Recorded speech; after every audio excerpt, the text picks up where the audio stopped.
मूर्तिजापूर शहरातील व्यंकटेश नगर परिसरात उभारलेले संकटमोचन हनुमान मंदिर गेल्या 3-4 वर्षांपासून कुलूपबंद असल्याने हनुमान जयंतीचा पूर्वसंध्येला संतापाचा ज्वालामुखी उसळला आहे.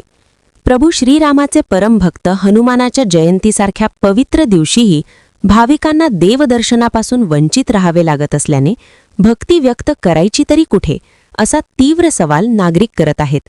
स्थानिकांनी स्वतःच्या श्रमातून उभारलेले हे मंदिर एकेकाळी आरत्या, भजन कीर्तन आणि उत्सवांनी गजबजलेले होते. मात्र प्रशासनाच्या अचानक कुलूपबंद कारवाईने भक्तीची ज्योतच विझवली आहे. मंदिर असूनही देवदर्शन नाही, उलट देवालाच बंदिस्त करून ठेवण्याची वेळ आल्याने नागरिकांच्या भावना संतप्त झाल्या आहेत. या कारवाईमागील नेमका उद्देश काय, कोणत्या नियमांखाली मंदिराला कुलूप ठोकण्यात आले, याचे उत्तर अद्यापही मिळाले नाही.